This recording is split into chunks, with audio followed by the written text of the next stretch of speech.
little presentation, and I've chopped it down, but it's too long, so I apologize. So truth and healing, reconciliation, I gave the broader um, uh, motivation to include Blacks, descendants of slaves, Indigenous people, victims of Psychiatry, Child Protective Service, and Guardianship, and the homeless. And first we'll look at the federal legislation. This, you see the, I'll make this go away. I'll make this go away. Is that better? Yep, that's great. Okay, so we have all agreed to support this 1990 House Resolution for Truth and Reconciliation, authored by Joyce Beatty, has 67 co-sponsors, and it was introduced in June this year.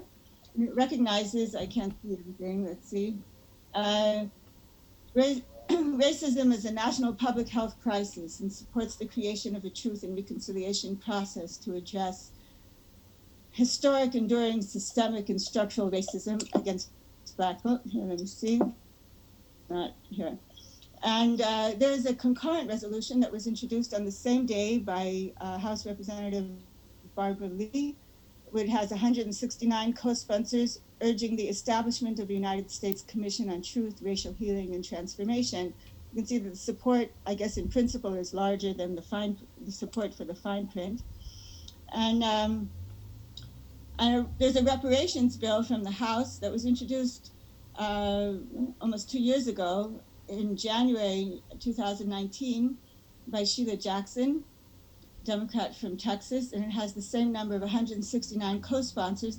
These co-sponsors are only from the Democratic Party.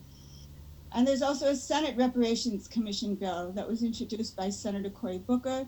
It has 20 senators supporting it. The all Democratic and the independent is Bernie Sanders. And it was introduced 3 months later after the House Reparations bill, and in April 2019. And those are through Nancy for giving us those bills in the chat 2 weeks ago. And in California, and also this one. So California is kind of a step ahead of everybody else and leading the way. And these bills were already signed by Governor Gavin Newsom in September 2020, just 2 months ago. And these two bills were introduced by Dr. Shirley Weber. She's an assemblywoman from California. A task force to study and develop reparation proposals for African Americans so that California would be addressing reparations for people in its own state. A second bill that she introduced was to stop preemptory jury challenges based on race, ethnicity, religion, and so forth, so that you couldn't stack juries one way or another or disqualify jurors. And there was a third bill introduced by several people regarding directorship be appointed by people, by disadvantaged or minorities, people of color, to head corporations that are headquartered in California.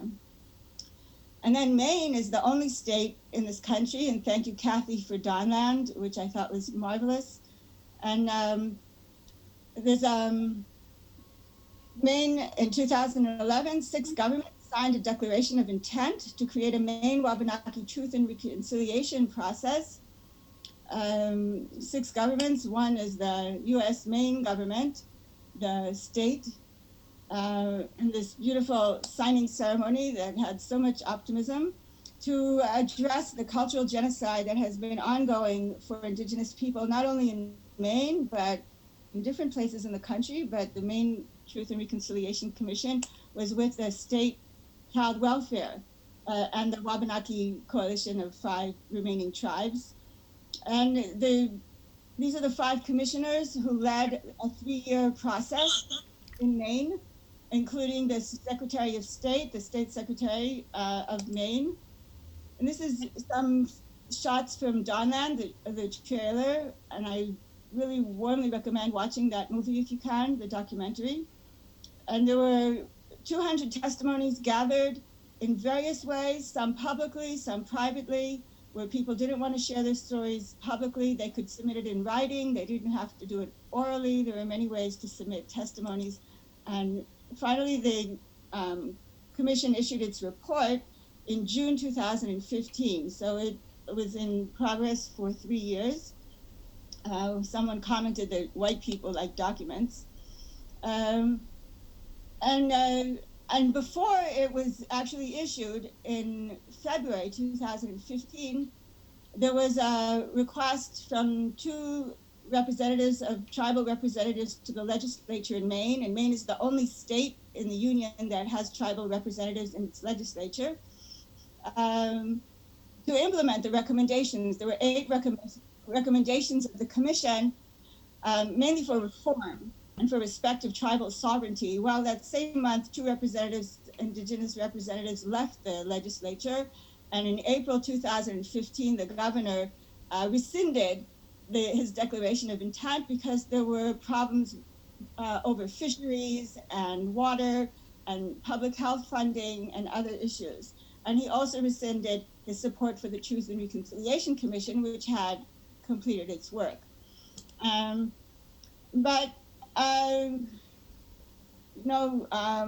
Holiness the Dalai Lama says, never give up. Maine-Wabanaki Reach is restoration, engagement, advocacy, change healing is this beautiful nonprofit that successfully supported the Maine-Wabanaki State Child Welfare Truth and Reconciliation Commission, is implementing the commission's recommendations, and envisions and prepares for a future where Maine and Wabanaki people join together, acknowledging truth, promoting healing, and creating change. So I'm sharing these 2 books with you, The Worst Interests of the Child, The Trafficking of Children and Parents, the U.S. Family Courts, isn't limited to Indigenous children. It's an ongoing catastrophe. And there's only one whistleblower ever in the history of child welfare in this country. And it was recently published, Legally Kidnapped, the Case Against Child Protective Services by Carlos Morales, who says, I contest that mercy is the greatest of virtues because it allows peace in yourself and peace in others. I had to be merciful to myself. And I drew this picture. And when I hear school to prison pipeline and the criminal system, as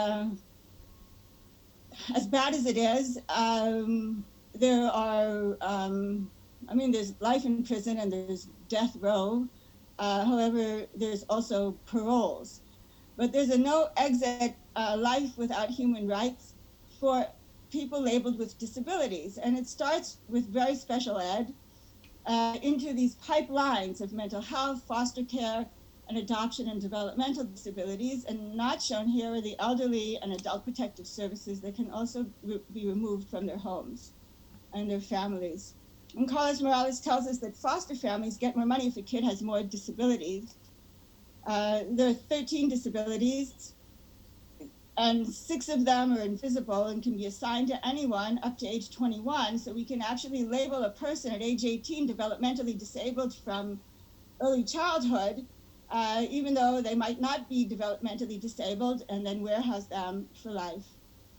So this is from Sir Ken Robinson. I like to call this a map of corruption. It's the modern epidemic map of prescriptions for ADHD. And you can see that ADHD is not a label that is assigned equally to all children, thank goodness. But it's pretty bad in the East, and it gets better as you move west. And here's an image showing the devastating harm of people who have been harmed by psychiatry and labeled. And there's always a higher level of care that the home could not provide, or parents can be locked up and then removed or labeled and removed from their children and lose their rights and so forth. So this is one statement of several statements issued by the Human Rights Council of the UN. This is the Special Rapporteur on Torture. Regarding psychiatric torture, both prolonged seclusion and restraint constitute torture and ill treatment, and states should impose an absolute ban on all forced and non-consensual medical interventions, including psychosurgery, electroshock, and mind-altering drugs, both long-term and short-term. And people can also lose their rights even living in the community where they're coerced to take psychiatric drugs. And this kind of coercion disproportionately impacts people of color and those living in poverty, the unhoused, and those labeled mentally ill. And the remedy would be the Convention on the Rights of Persons with Disabilities, or one remedy. It has not been ratified by this country. It has been ratified by 182 countries, but even ratification does not mean implementation. And it was co-authored by people with disabilities, including people with psychosocial disabilities. And then guardianship can be assigned to people of any age, not only the elderly, where people can be removed from their houses, entirely lose their human rights. And there are at least two organizations that I've found that are concerned for the rights of people under guardianship.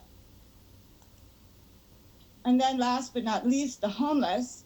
Theo Henderson's podcast, We the Unhoused, shares intimate stories from the streets and insights from experience living on them. When homeless people tell their stories, we should listen and not turn away. This disproportionately impacts people of color as well, but also anyone can be homeless.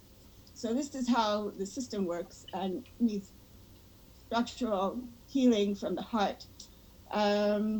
Here's Genevieve, age 8. He is my friend and he is funny, visiting Theo Henderson. And that's the end. How do I unshare, stop share? And hopefully that's too long. How long was that?